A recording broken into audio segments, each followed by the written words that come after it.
and another slide down below. It's all Texas Medical Center. It's a very busy place. Slide. But when you get between the trees, you start to see places like this, these greenways, these corridors of green space. And when you get even closer, you start to see places like this. This is a patient care garden.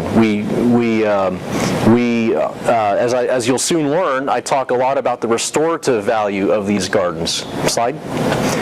You also see a lot of places like this. This is going to be the focus of much of our conversation today. This is a prairie restoration site. So a little bit about myself real quick. I am, my current role is the Director of Operations right here at this very facility. In a strange twist of fate, a few weeks ago, I never imagined myself being in this position. I actually left MD Anderson, but I was a facilities project manager there for about 7 years. And my background is in horticulture. I went to Texas A&M, and I define myself as a recovering landscaper because I was a landscape company owner for about 15 years before I decided to spread. Also applies to places like Herman Park or the places that you guys work and do your conservation work at.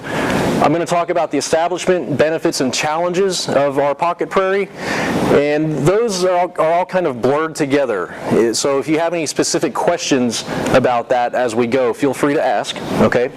And then I'm going to talk about the evolution of prairies. So as you will find out, this pocket prairie that most of you guys are familiar with was the beginning of a series of events that unfolded and led to bigger and better projects that increased the sustainable footprint of MD Anderson. Slide. Okay, so first of all, in order to help you understand the why behind why we have pocket prairies, I want to talk about the role of nature in hospital settings. Slide. So you recall that I was a landscaper, right? So when I sold projects to my clients in the past, I sold prestige and increased property values, and that it was a pretty hollow value proposition there. But when I came to MD Anderson and started to talk to people about what I was doing there, I was often met with tears and hugs and thank yous. And it really caught me off guard at first, but what I soon realized was that gardens at MD Anderson and hospital settings in general elicit very powerful emotional responses from people. So I wanted to learn more. So I uncovered this gentleman, Dr. Roger S. Ulrich. He's a pioneer of what we call evidence-based design. He specialized in healthcare, and he looks primarily at how healthcare systems are designed and how they integrate with the environment. Okay, slide. So you may not be familiar with Dr. Ulrich, but I'm sure everyone in here has heard at least one reference to this groundbreaking study from 1984. He was the first to document the post-operative recovery of hospital patients who underwent the exact same procedure. It was a gallbladder removal procedure. Same doctors, same nurses, same everything. Even the rooms were laid out the same. The only thing that was different was the view that these patients had from the room. One view was of brick walls, the other view was of deciduous trees. So all things being equal, how do you think that their recovery differed from each other? Slide.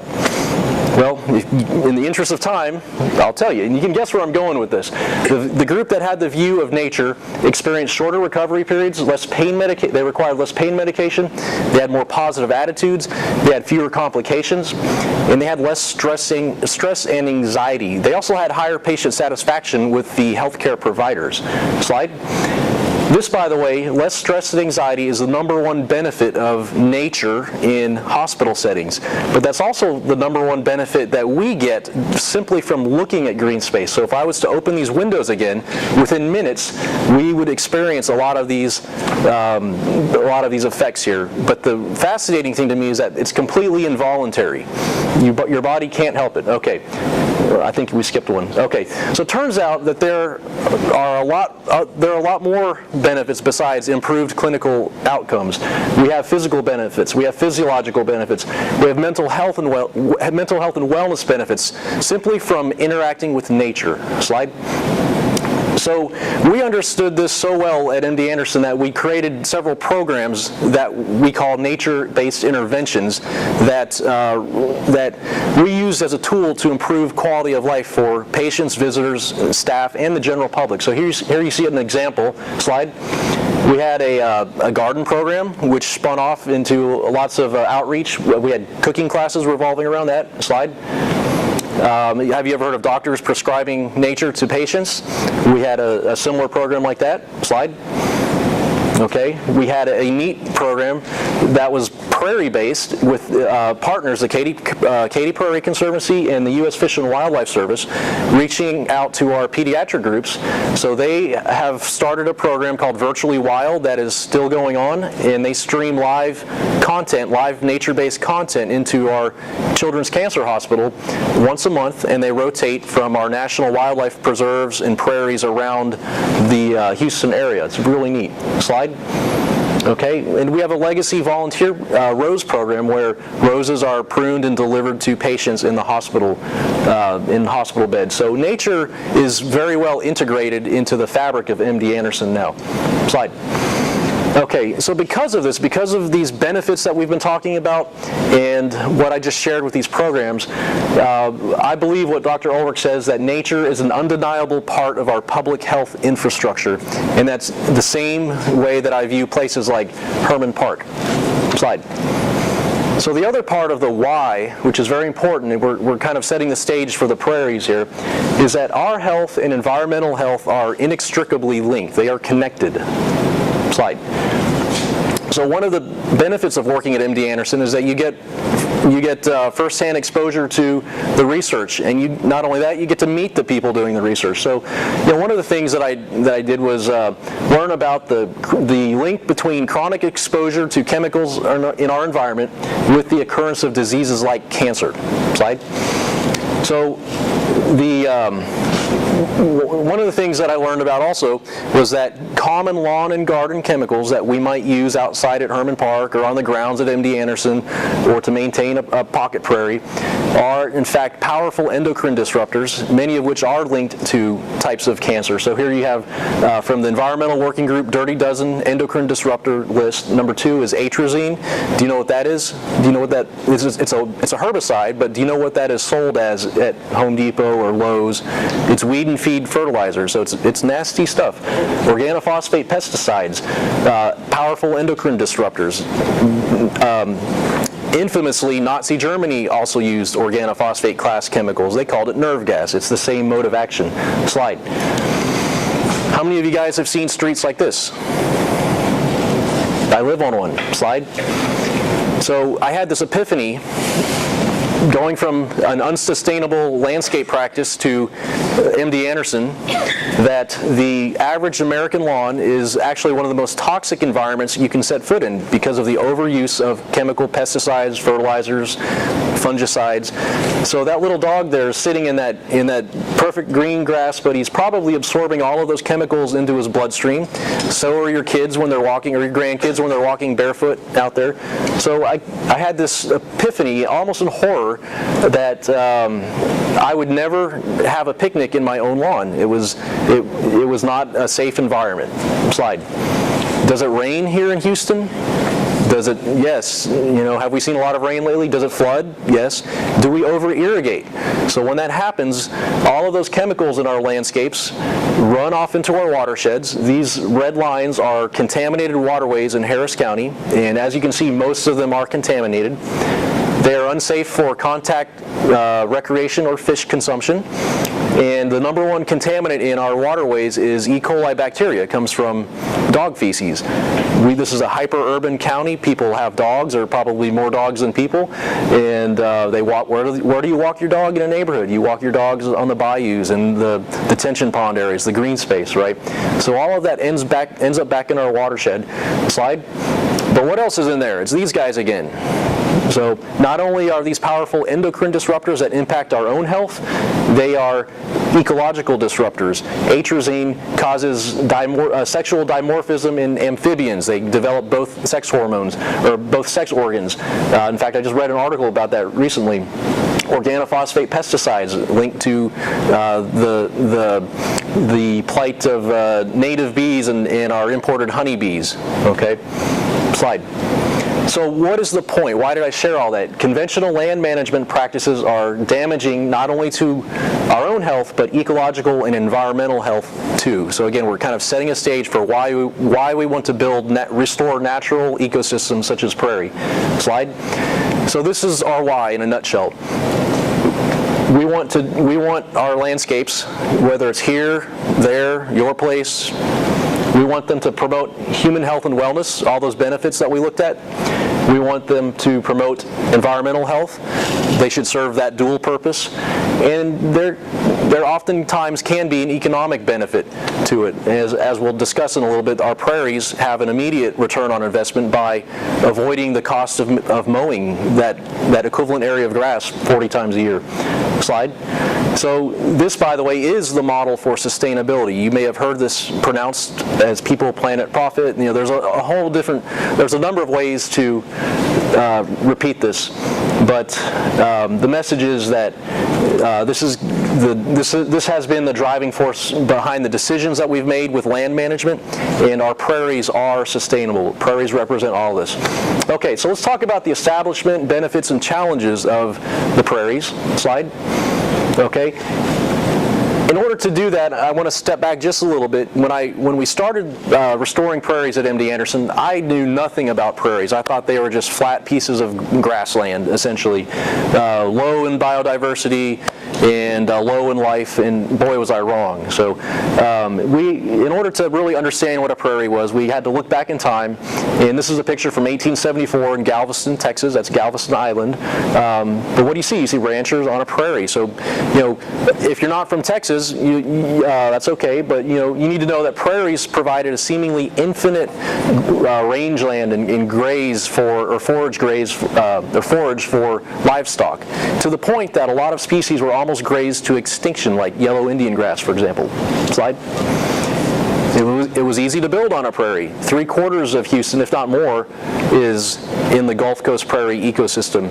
Something that I learned is that the Gulf Coast prairie actually extended all the way up to just below Tomball, where present-day Tomball is at now. If you go back to 1943 and look at some of the aerial photography, I have to be careful not to call it satellite photography because we didn't have satellites back then. The aerial photography, you will see the telltale signs of prairie topography still in the Tomball area. Slide. And this is what I'm talking about. This is the topography that you guys, as native plant experts, are very familiar with now. You should be, but this is what a prairie looked like. This is a prairie remnant. So those dark patches are depressions, low areas called potholes. Okay, the lighter areas are upland areas, and you see those little white stippled patterns. Those are called mima mounds. Those are basically micro sand dunes. I won't get into the geology of it much. It's actually quite fascinating if you care to learn about it more. But basically, this is the result of eons of meandering streams across the prairie landscapes. Okay, but what I learned was that a prairie is not completely flat. There is that topography, and that each lowland area and each upland area supports its own unique community of plants and animals. Slide. That's the same area today. Okay. Now look to the right side of the screen and advance the slide. You'll see that spot right there. Raise your hand if you know what that is. Most people in here, right? So what is it? It's the Deer Park Prairie, right? So we went there. I wanted to know what a prairie really was. The Deer Park Prairie, if you're not familiar with it, is a remnant prairie site. It's 64 acres, I believe. Less than 1%, I think even less than that, less than 1/2 of 1% of the original Gulf Coast ecosystem remains intact today.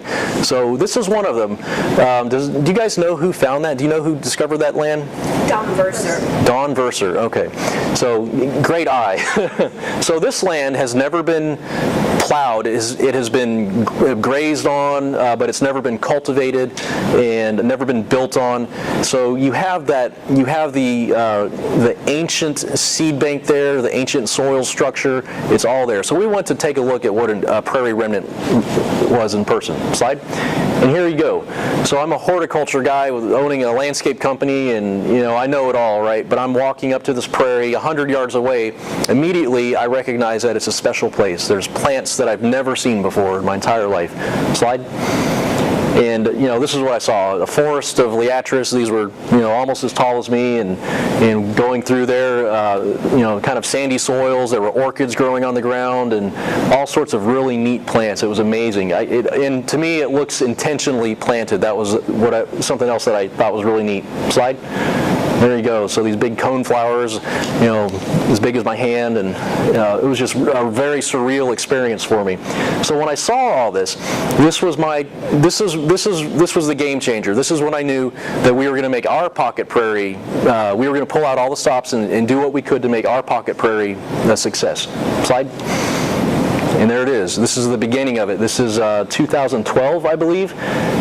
This is the site of the former HMB building. It was imploded where that oval track is. This prairie patch down here is where the parking lot is at. How many of you guys have been out here before? Not everybody, so some of you guys. So it's accessible. It's open to the public. It's a public space. It's hard to get to though, because there's just no parking around. So you could go to one of the TMC parking garages and then walk down here. But this is shortly. This is probably a few months after beginning the installation process. It was intentionally designed, so we thought that if we were going to have a tall prairie, we needed to make it blend and fit the site. So having an intentional design is part of the process. So what do I mean by that? We've got a very deliberate turf setback. That's a 20-foot strip. We have a border that defines it, and then we have the wild prairie in the middle. And that was important in order for us to make it look like it belonged versus something that was neglected. Okay. Now you can't do that everywhere. If you're gonna restore a 5,000-acre prairie like Jim Willis with Wildlife Habitat Federation, you don't worry about that stuff. But if it's a pocket prairie in an urban or suburban site, and it's a demonstration site that you're using to try to sell the benefits of a prairie, pull out some extra funding and create it intentionally. Hire a landscape architect or a designer to help. Okay, slide. How was that border created? That is mulch. It's just 2 feet by 6 inches mounded mulch. Okay. Mm-hmm. That's it. Effective at keeping the setback grass, I guess that's San Augustine? So this is zoysia grass. Zoysia. So you guys will not like this answer here, but the purpose of the mulch is to use herbicide, because whatever turf grass you use is going to invade, and it does, and vice versa. The prairie will come out into the turf grass. So the mulch is a buffer to use a herbicide on, so that the herbicide will stay in that, in theory, stay in that mulch strip. But it's also an aesthetic border as well. And herbicide, what herbicide? Glyphosate, yes. Okay. We have also used agricultural grade vinegar, and that's... What percentage is that? I don't recall offhand. You can get it from, I think, San Jacinto Environmental Supply and through Mike Sarant or John Ferguson. Those guys would have the resources for the vinegar. Yep. Slide. Okay, so at this stage in the game, the Deer Park Prairie was not saved. We saw the need to go there and harvest seeds so that we could preserve those ecotypes and propagate them on our prairie and spread them elsewhere. If you guys need seeds, you can come out to the MD Anderson Prairie and collect seeds. So there is a combination of wild collected seeds. There's a coastal prairie mix as well that was purchased, and we also purchased individual species. There is a handout. You guys pick it up before you leave. It's on the table. I see you have it. That is the original plant list. So one of the things that I learned about that, actually hold my thought there for a second, but go on to the next slide. So here's the plant list that I'm talking about. I know you can't read it up here on the screen, but you have it in your hands. And one of the things that I thought was interesting was that there are more forb species than grass species, and that's how it was. That was my observation also when I went out to the Deer Park Prairie. Again, remember, I thought a prairie was this completely flat, ubiquitous sea of grass. Okay, slide. So there you go, 28 species of grass, 38 forbs. Slide. So this is the first winter. You see a lot of, we did our initial broadcast seeding in the fall. We also used a cultipacker to press the seeds into the soil. So this was a prepared site, fresh soil. That's a stretch. I can't hardly call it soil. Fresh dirt was brought in. It was like bee horizon soil. There was no organic matter in it. It was laid out over the site. We broadcast the seed by hand. We use the cultipacker to pack it in. It's just looks like an aerator kind of that you tow behind a utility vehicle to get that soil seed contact. And a lot of grasses were actually sprigged by hand. Grasses like the eastern gamma grass, which likes to live around some of the low-lying areas. We actually sprigged those in the subtle depressions that we have out here. Now, remember, keep in mind that this used to be a parking lot, and that will become relevant in a little bit. But the first winter we saw a lot of germination, a lot of rosettes forming, and it was kind of neat. It's kind of exciting to go out there week by week and watch what was coming up. Slide. And by the end of the summer, it was looking like a prairie. If you woke up in the middle of that and you couldn't see the buildings, it would be hard to tell where you were at, and it was neat. So we had a high rate of prairie grass germination, which is kind of rare. It's been difficult to establish prairie grasses in other areas that we've tried to expand this concept to. So we were very fortunate here. Now, I will say that there was temporary irrigation on this site. So if you guys are doing your own pocket prairies and have the opportunity to do temporary irrigation, even if it's PVC pipe above, like on grade on the ground, go ahead and do that because it's well worth the investment. And gradually you would taper off the irrigation. Right now it hasn't been irrigated in years other than the natural rainfall. So let's advance to the next slide. And just another angle, maybe a slightly different time of year. Late in the summer you can see the Maximilian sunflowers blooming. Slide. And this would be, I think this is the second summer if I recall. No, it's not. It's towards the end of that same summer because we have the Monarda, the horseman blooming. It was kind of neat to learn the succession of the plants and what to expect next. And then we have those tall ones are the prairie basket flowers. They're really, really tall. They're like 6 to 8 feet tall sometimes. Okay, slide. And so that last slide was late summer. This was early spring, where you see the primrose and I forget what these little yellow guys are. Little yellow guys. Little yellow guys. That's the official name. So it's really neat. Okay, slide. So people began to notice. I think some of you guys might be in this picture. You recognize anyone? Lan might be in there. Lan's like in all of our pictures. That was a Wildscape workshop tour. Yeah, okay. So that's Michael Eckenfell's in the back. I recognize that. And that's Jaime Gonzalez in the front. Okay, slide. So the public began to take notice, but other people, entities began to take notice as well. So Texas Parks and Wildlife caught wind of this, and they came out and they became interested in it. And I never saw the episode, but I believe there's a short segment on their PBS show about prairies, and we might have like a frame or two of that 2 minutes. But the U.S. Fish and Wildlife Service was next to become interested in this.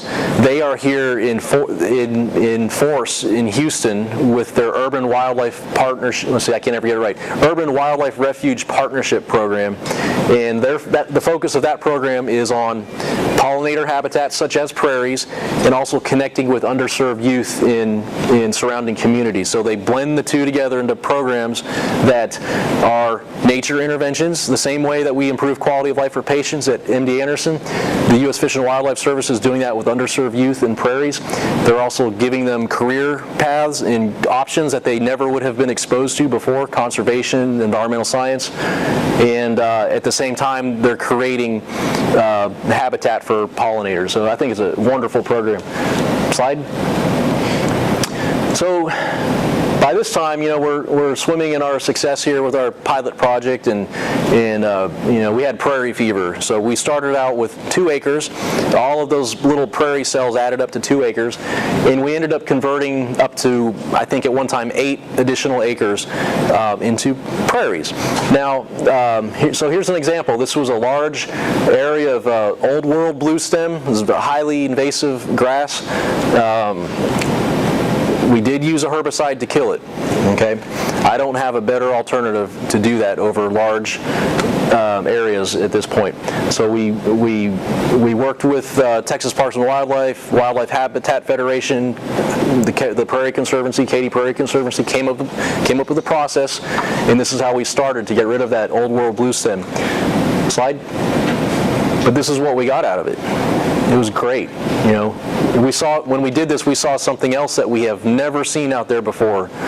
Who knows the answer to this? What land? People, that's right, people. They came out on the weekends, on the weekdays, taking pictures just like it was. These were bluebonnets in the hill country. It was really neat. And this first year was the greatest flush I had ever seen in my life. So go on to the next slide there. And it was so bright. It was just so fantastic to look at. I make jokes that you needed sunglasses to go out there and look at the flowers, but it was absolutely stunning. And let's see what the next slide brings. I can't remember. This is on our South Campus. So remember from one of those opening slides, MD Anderson has 254 acres in the Houston area. Most of that is right here in the medical center, and it's kind of fragmented. You might wander off into another area and be on campus and not realize it. So that's our South Campus. That's south of OST. It's mostly research facilities out there. We also share buildings with UT Health Science. The dental school is out there. I think the UT, there's some UT housing, and the rec center is out there if you're familiar with that section of town. So we're creating all these prairies and converting turf grass into prairies. We're avoiding the costs of mowing. We're having this economic benefit. We're bringing people out of the woodwork to look at the flowers and the succession of plants that are growing.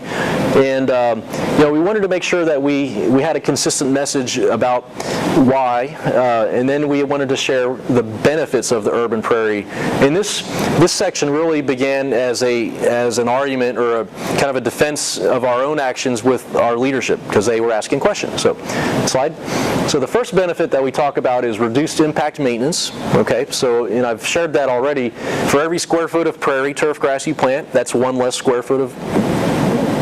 For every square foot of prairie you plant, that's 1 less square foot of turf grass that you have to mow or pay somebody to mow. So we pay a lot of money for landscape maintenance in the medical center. So that's the number one, the most immediate benefit is cost avoidance. Slide. Okay, so this is a very important benefit. So the group that I operated in site operations, we were responsible for stormwater quality as well. And when we began this process, we didn't really understand the benefits of prairies and native grasses on stormwater filtration and improving water quality. But when I learned about it, it was like a whole nother light bulb went off. And this slide right here has actually led to a lot of other programs that I'm going to share with you in a little bit here. But long story short, you see the inverse relationship between infiltration and runoff from an impervious surface like concrete. You see all that it's 0 infiltration, 100% runoff, and it's full of sludge. It's dark green because of all the hydrocarbons. But look at the prairie grass. You have 0 runoff, and you have a lot of infiltration. Not all of it infiltrates. The rest of that water is held within the surface area of the leaves and the root systems. But look at the color of the infiltrated water versus the runoff from the roadway. It's a lot cleaner, a lot clearer. Slide. Native plant propagation. This became one of our battle cries. Again, the Deer Park Prairie was not saved at the time, and we had gone out there and looked around and saw all these alien plants that I have never seen before. This is another one, Eryngium yuccifolium, rattlesnake master. Strangest thing I have ever seen. This is my favorite plant now, by the way, so I love this thing. So that became part of the argument. Slide. Okay, so I'm going to go off on a little tangent real quick and talk to you about why we want native plants. This is just one of many arguments, but as we lose our remaining green spaces to development, it's up to us to save nature, save these native plants by propagating them ourselves. And Douglas Tallamy taught us that the survival of plant and wildlife species depends on this. Slide.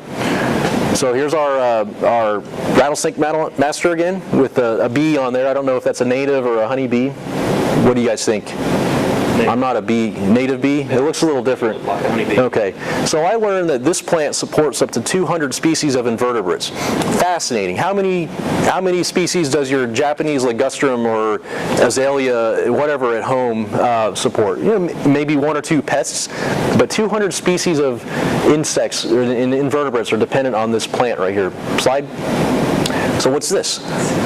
It's a chickadee. What do chickadees eat? Chickadee seed, right? Well, 95% of North American terrestrial songbirds, when they're breeding and trying to fledge their chicks from the nest, they don't want birdseed. They want protein. And where does the protein come from? It comes from the larva of all these insects. Where does that come from? Well, these little birds are going to find the larva on the native plants that they've co-evolved with for thousands, if not, I don't know how long, how many thousands, tens of thousands of years. So if those native plants are not there to provide a food source for the insects, these little guys have to work twice as hard, fly twice as fast, and end up in stressed, isolated populations that lead to extinction, localized extinction. And those localized areas of extinction coalesce, and then one day, silent spring. There's no native plants, no birds, no bugs, right?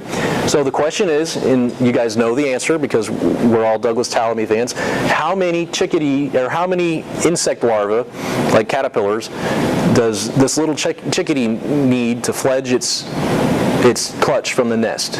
Now, keep in mind how small a chickadee is. It might weigh as much as 2 pennies, 3 pennies. A chick is going to be even lighter. So how many caterpillars does this little guy need? More than 2. Let's see what the answer is. 6,000 to 10,000 caterpillars to fledge a single clutch of chickadees. These things are tiny.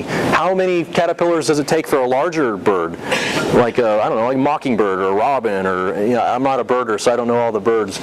But to me, that was fascinating. Also, it was an alarm. An alarm went off.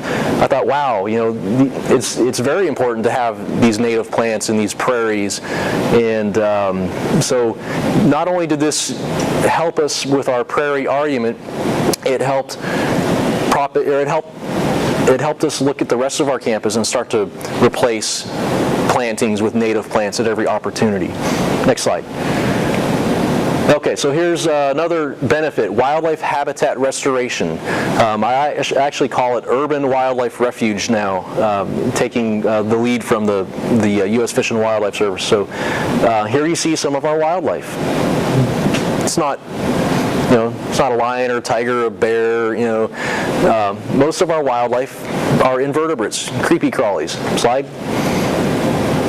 We have a few mammals out there, a couple rodents, I think, and that's not much different from a rodent, is it? They're cuter. But lots of invertebrates, even in the wintertime. This is, I forgot what plant that is. It might be the goldenrod, but that's a dragonfly in the middle of the winter. He's just hanging out there, not moving very fast. Okay, next slide. And there's more. It just keeps on going. There's I think that's Pinterest right there, but is it Pinterest? Does that look familiar to anyone? Or maybe it's iNaturalist, but I think it's iNaturalist. There's a page out there on one of those two. That's Pinterest? Right there on the screen, okay. Yes, whether or not you have an iNaturalist there. Okay, so I know there's an iNaturalist MD Anderson project out there. I haven't really looked at it much, but this is Pinterest, and this is from the Katy Prairie Conservancy. They just started collecting observed insects, and there's quite a bit. There's quite a bit of diversity out there. It's fascinating. Some of these things are really beautiful, and where do they come from? We didn't order them on Amazon. They just showed up because of the prairie. It's really neat. So the prairies brought an explosion of life. Slide. And so I like to share this. Wildlife diversity is an indicator of a healthy ecosystem. healthy ecosystems are safe for people. That means we're not using, that's a good indicator that we're not using these endocrine disrupting chemicals, fertilizers, pesticides, fungicides. So you can see how we're starting to tie back the ecosystem health with our own health. Okay, this is neat from a hospital perspective. Viewing wildlife is linked to increased compassion and improved relationships. That's one of the facts from, or one of the results of a study similar to what Dr. Ulrich did with the post-operative recovery. Slide. Wildlife exists underground too. We consider our microbes, our soil biology, our nematodes, our microarthropods. We consider that wildlife as well. It's the basis of the food chain. So when you're using these toxic chemicals, fungicides especially, you're zapping that. You're resetting the button, starting succession all over again. Really damaging your soil. Healthy soil, healthy plants, and people too. There's a lot of research about gut biomes and how, right out of MD Anderson as a matter of fact, how your gut biome, which is often inoculated through soil contact, can and does serve as your first wave of immunity against diseases. Slide. Educational venue. The prairies are also educational venues. It's another benefit. If you guys build a prairie and you're not using it for education, you have a weed patch. You have a weed patch, and that's how people are going to interpret it unless you get out in front of them and talk about it. So this is a group of facilities, people, and there's some doctors. You guys know Christine Mansfield? That's Dr. Mansfield right there, her father. Okay, slide. And we needed coaching on this because we didn't really know how to connect with people on the prairie. So Jaime and Christine with the Katy Prairie Conservancy came out and taught us how to do that. So here we have staff throwing seed balls. So if you guys do your own prairie, this is what you do. You make seed balls and you get people to throw them. And it really is great. It breaks down barriers. All of a sudden people are talking to each other and shaking hands and laughing, and it's just a lot of fun. It's a great way to create ownership too. All of a sudden, that's my prairie. I threw some seed balls out there. That's mine. Slide. And interpretive signage, that's another way to have the educational component when you're not there. If you don't have a sign in your sustainable landscape projects, prairies, whatever it is, then you're missing an opportunity, because the sign does what you can't do, or the sign does what you do when you're not there, even when you're sleeping. Okay, slide. Research and observation. This is an unintended benefit of the prairie, but it really opened the doors for community collaboration. Kelly has done a lot of stuff out there, and other researchers. They've looked at everything from insect diversity, native bee diversity, rodents. There are people looking at the soil biology, comparing the bacteria in a restored site to other prairie restorations around the city. So some interesting facts that we learned. At this time, the prairie had been established for about 2 years, but already we had 30 species of orthopterans. These are crickets, katydids, and grasshoppers. Okay, there were 37 species of native bees observed, and that's fascinating. That's a huge number, and they just, again, where do they come from? We don't know. You build it and they will come.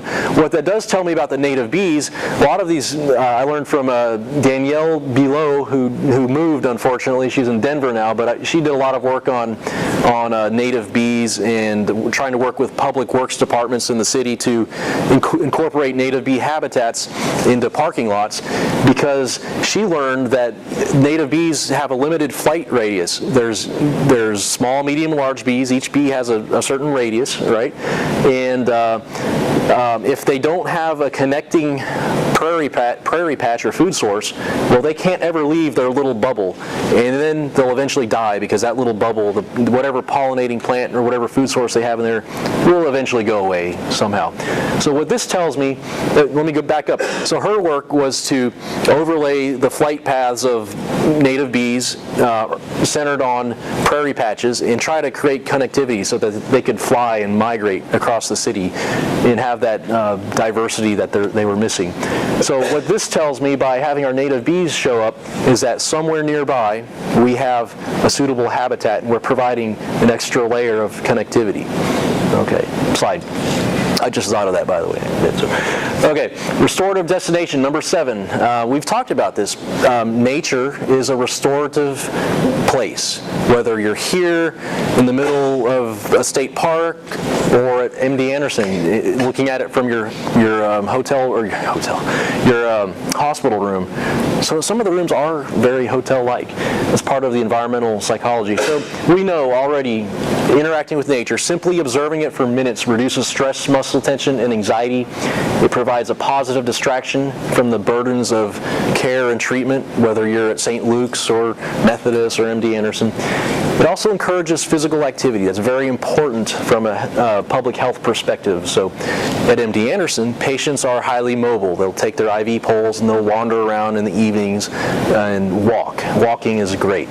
Slide. Okay, so I told you that the Prairie kind of created its own momentum and spurred a lot of other good things. So I'm going to talk about some of those. Slide. All right, so we talked about prairies, how they're not flat, right? They have these depressions, okay, called potholes. So we wondered, what if we recreated 2 potholes out on our prairie? So that's what we did, and kind of doodled a little sketch there, and started talking about it. And next slide.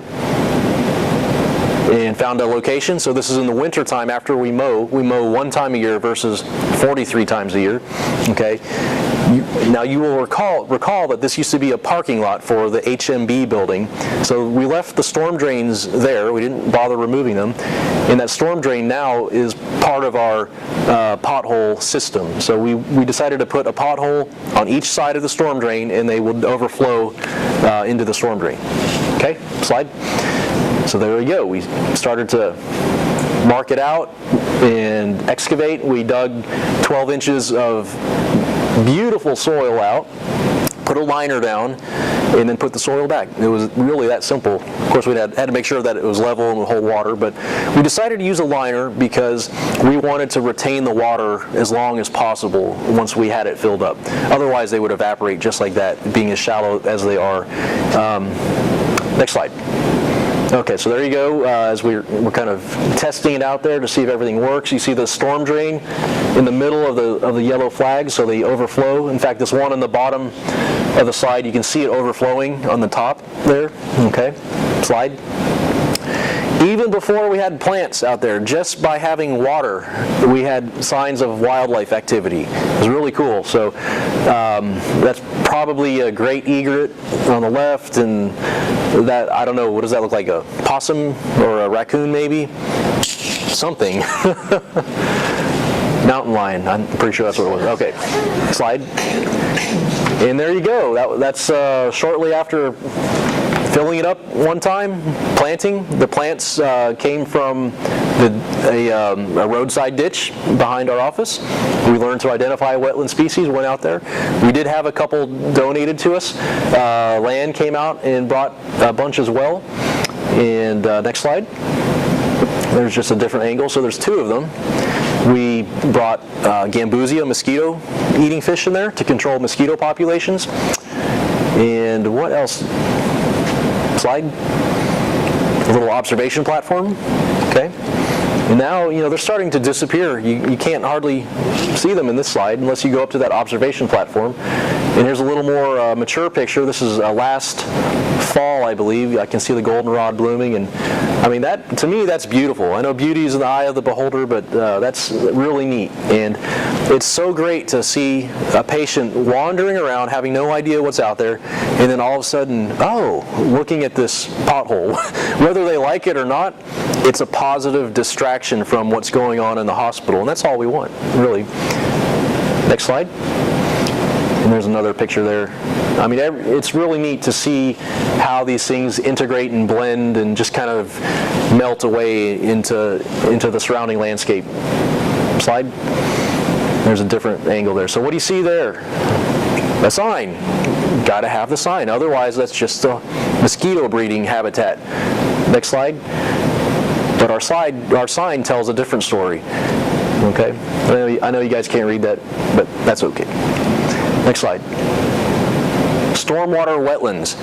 So the next evolution of the prairie was to build stormwater wetlands. So the prairie potholes are kind of a passive wetland system. They belong in the prairie, but a true prairie pothole on these old prairies once served as giant pre-filters. All these prairies and the potholes served as giant pre-filters for water, fresh water flowing into the Gulf of Mexico. We don't have that anymore, but we can recreate it on a very small scale with a stormwater wetland. A stormwater wetland is different from a pothole because you have moving water.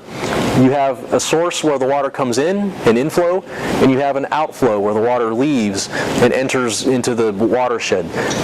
The theory is that moving the water through all the organic matter in the plants will improve the water quality by the time it leaves the system. Okay, but look down there in the lower right, caring for our environment.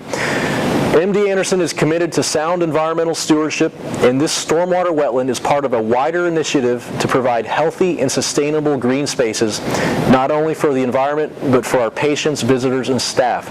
Does that sound familiar? That's the why behind why we do these things that I talked about, that I spent so much time on in the beginning, because it's very fundamental and really drives what we do at MD Anderson. Next slide. Okay, so here's what a stormwater wetland looks like. We first have to start with a detention pond. So this could be a detention pond at your community center, at a church. If you want to go large scale and pick out a neighborhood detention pond that's 5 or 6 acres, there's a great opportunity there.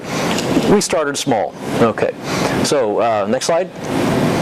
We had to. Can you back up slides? Okay, so the inflow and the outflow have to be on opposite ends of the system. So next slide. We had to move one, so we moved it. Next slide. And so now in the background you see, in the foreground this is where the water comes in, and it flows kind of in a circle, and it does a 180, and it goes back out that far end. Slide. And there you go. That's the exit. So now you see that this detention pond has been kind of carved and sculpted a little bit. Next slide. We put a weir in there. It's a dam. Okay, so that dam holds water in temporarily. A detention pond its purpose is to hold water, is to hold runoff. Excuse me. Temporarily, while instead of inundating our waterways with flood water, it's to hold the water temporarily and just let the creeks go down before releasing this. So the weir holds the water a little bit longer, otherwise that would just flow right out. And it gives us different depths that we used a laser level, and we did some hand grading, and then we planted it. So it's not very beautiful in that picture, but next slide. It doesn't take long for this stuff to really take off. And to me, that is absolutely stunning. This was just a silly detention pond on the side of a building, and now it's a beautiful place that people are interested in. These are native plants. There are prairie grasses in here. There's switchgrass and blue stem grass in here. This is nothing more than a giant prairie pothole functioning the way that they should. Okay. And we're very happy with this project, and we do try to manage its aesthetics a little bit by thinning some of the plants that become invasive. There's some ornamental plants on the margins. Next slide. There's another shot there. Next slide. There's the weir functioning. So you see how the water kind of flows over. Next slide. Thalia, the broadleaf plant that looks like a ginger. Next slide. And this is exactly what we wanted to see. So we're creating a refuge for native plants, a refuge for urban wildlife. It's a place where people want to go. There's other benefits. We're avoiding the cost of mowing in that grass-lined detention pond. We're improving stormwater quality. As the water leaves that site, it's in better condition than when it entered. And these are just such great projects. It's a win-win for people and nature. Next slide. And this is just 2 weeks ago. Went back and, actually, I didn't take this picture. I had someone grab that. Mary Carol Edwards took this picture. She is a program coordinator with the Texas Coastal Watershed Program. So if you guys have a project like this that you want to get started or need some help with, that's where you go. The Texas Coastal Watershed Program. It's actually part of Texas AgriLife Extension Service, and they do have funding to help get your projects going. They were able to give us $15,000, if I recall correctly, for 2 stormwater wetlands. So there was a second one. Unfortunately, it was no sooner than we built it, it was reclaimed for mobile MRI units, and due to a relatively high priority project. So it went away. But, next slide. We're doing it again. So this is what it looks like when it's just starting. So this is also on South Campus. We lost an acre or more of prairie to a new parking lot. Anytime you have an impervious surface or building addition like a parking lot in Houston, you have to have a stormwater. You have to have either a detention pond to manage that stormwater or some other measure. I don't know all the rules behind that. We want stormwater wetlands, so we're going to opt for the surface detention pond like this. And in time, if you can go back one more slide, it will look like this. So that hole was dug just before I left, and I'm confident I've left. I'm confident I've left good people in charge of that project. So I saw a question, a hand. How old is that project? Not this one. The previous one? That's about 2 years, right there. 2 years. Okay. Next slide. Next slide. Okay, so this is the wetland Y. We've been talking about this. It really is synonymous with prairies, because wetlands and prairies go together. They advance sustainability initiatives for our institution and for you. It connects people to nature. We are increasing the biodiversity of plants and animals. We're conserving water, reducing maintenance, and from an institutional perspective, it provides positive PR. A lot of times people ask, well, how can I get my leaders or my neighborhood association to do this? Well, sell them on the marketing benefits. Everyone wants to support the environment, but people don't really know how, or they don't know ways that make sense. You've got to appeal to a broad spectrum of interests, political, alignment, and people can get behind health benefits of nature. They can get behind economic benefits of nature. The environmental benefits might be a tougher sell depending on who you're talking to, but there's something in it for everybody. Next slide. Okay, so the future of nature at MD Anderson looks good. We've got these programs built. We've changed the landscape over there. We have new sustainability initiatives like stormwater wetlands. We understand what a restorative hospital garden looks like. So before I left, I made sure that I captured all of this, the 7 years of my work there, and wrote as much as possible into our owner design guidelines, so that next time there's a new building and those architects and engineers get those plans or the initial specifications, the guidelines that tell you what to do with a site, well, they're going to see patient care gardens with all of these restorative characteristics. They're going to see stormwater wetlands in lieu of detention ponds. They're going to see native plants. They're going to see native ecosystems. We're hoping that we can get at least, for every new site that we have, we're hoping to get at least some sort of native ecosystem restored on there, whether it's a pocket prairie in the Gulf Coast, if it's up in the woodlands or Kingwood, north, the East Piney woods, that we'll see a reforestation project on the site. So that's hopefully the legacy that I've left. Fingers crossed. Next slide. And I'll kind of end it with this. This is Flo Hanna's grandson getting lost in the prairie. That's great. It's a good age to be, and you can only wonder what he's thinking as he goes down that little trail there. His imagination is probably running wild, but this kind of sums up why we do what we do. So, questions? Is the owner design guidelines only for MD Anderson, or does it apply to any buildings? Just MD Anderson. Lan.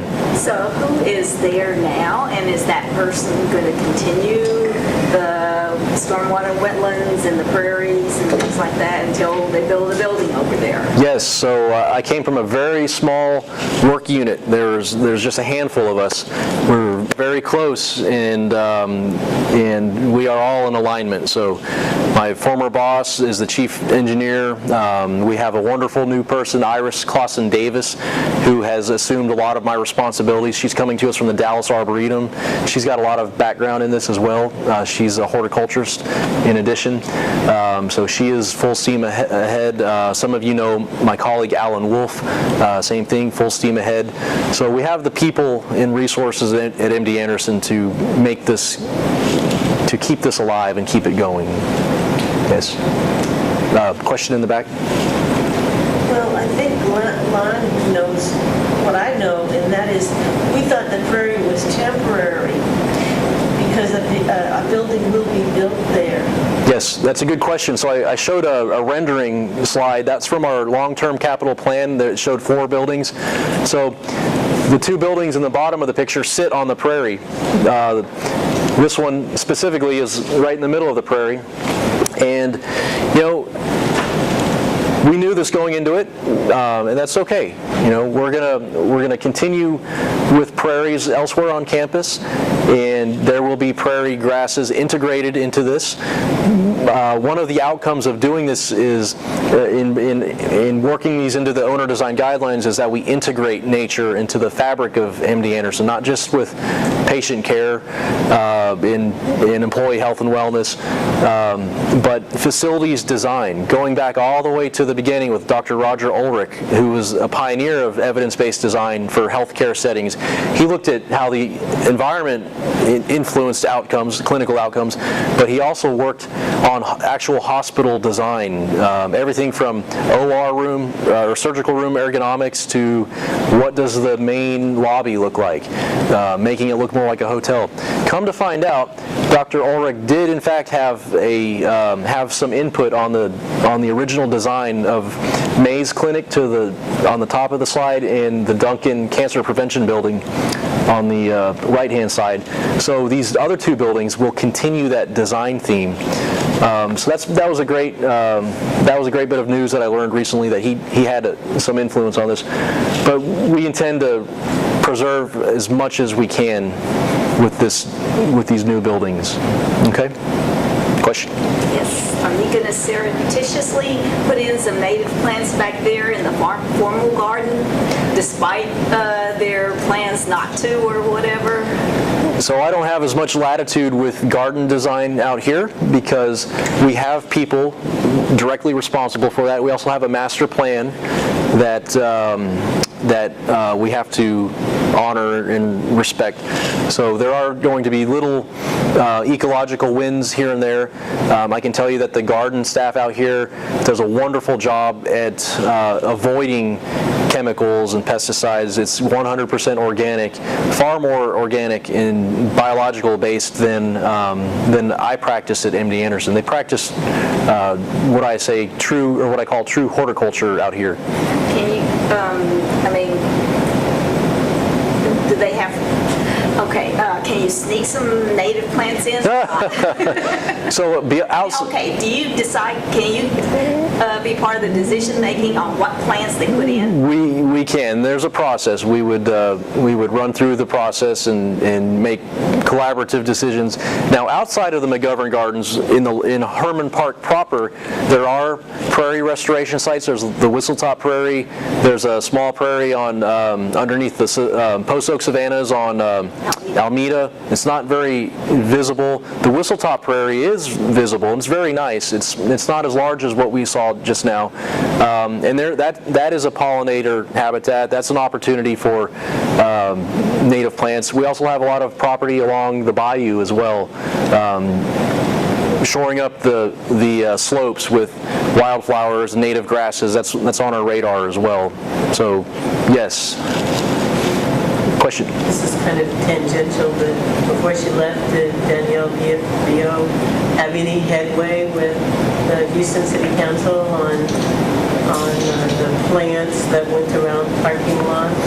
I'm not sure. Because that was the thrust of her presentation last fall at Yeah. People in West Prairie's conference was trying to get the plantings around parking lots changed to support pollinators. Yeah, I promise to carry the torch.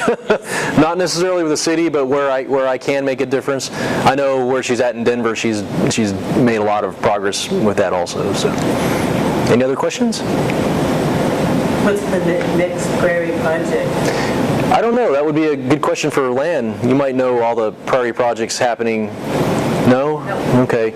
But, I can say that every local institution has been out to look at this one, and I'd like to think that this has validated others' intent to create their own prairies. So Rice has been out, St. Thomas, U of H. Can you think of any others? HCC. Houston Community College, right? Okay. We've had a biology professor come out with the class, look around. So it's been a great jumping or great platform to jump from in order to spread prairies around the Houston area. Actually, the Houston Park and Recreation under Jen Plaka, and they're putting in a lot of Yes. prairie and native plants Yes. in different areas. They Thank you. recently planted this area near Clinton Park or something like that. You're right. Clinton Park, and then they are working closely with the Fish and Wildlife Service with that outreach program that I was telling you about earlier. Yeah. What is the easiest access to the prairie? Is there a particular street that... The best thing to do is park in TMC Garage Number 2, Texas Medical Center Garage Number 2, and then just walk down Holcomb. That's Holcomb right there, into the prairie. Yes. Yeah. It's on the southeast corner of Holcomb and Fannin. Southeast corner. Corner of Holcomb. Holcomb and Fannin. Okay. I think we're good. Thank you Okay. so much. Thank you. Oh, he also has business cards